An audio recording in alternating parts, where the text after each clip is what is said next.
相信真侪观众拢有听过"适者生存"这句话。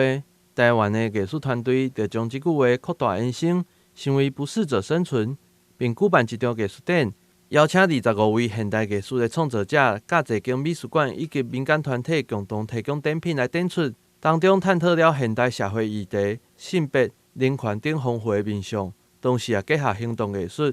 让这个展览成为了解无同声音的平台。现在来到台南市立美术馆举办为期半年的展览，要让台南的观众欣赏到一场无同的视觉响应。不适者生存，我想就叫适者要生存。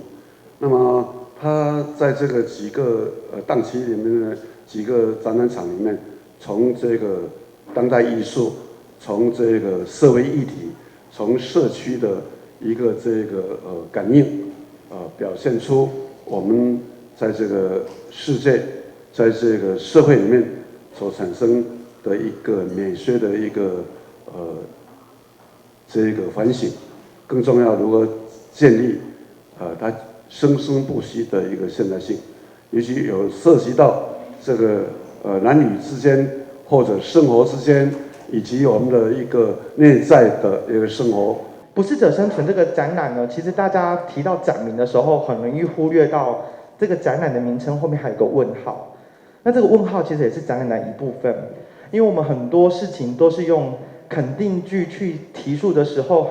很常把它定义下来，但是这个展览正好相反，就是透过这个提问，去把我们一些看似很自然而然的东西，然后看似非常稀松平常的东西，它其实有不同的观点，需要大家去关注。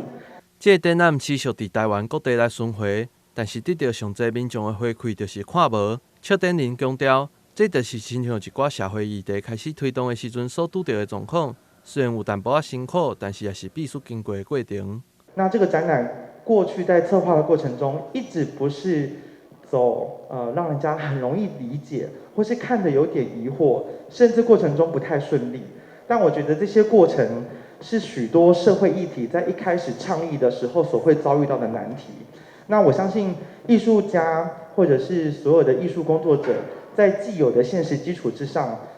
在实践他们的艺术理念的时候，多多少少一开始都是有一点点阻力的。如果没有这个阻力的话，很难激荡出艺术的火花。所以这也是多元成展，之所以要一直持续做展览的初衷。除了这个不适者生存的展览，共一站后也有举办充满旧年特色的旧年特展，邀请市民朋友做伙来到台南市立美术馆欣赏这艺术家精彩的作品。台南新闻郭博义采访报道。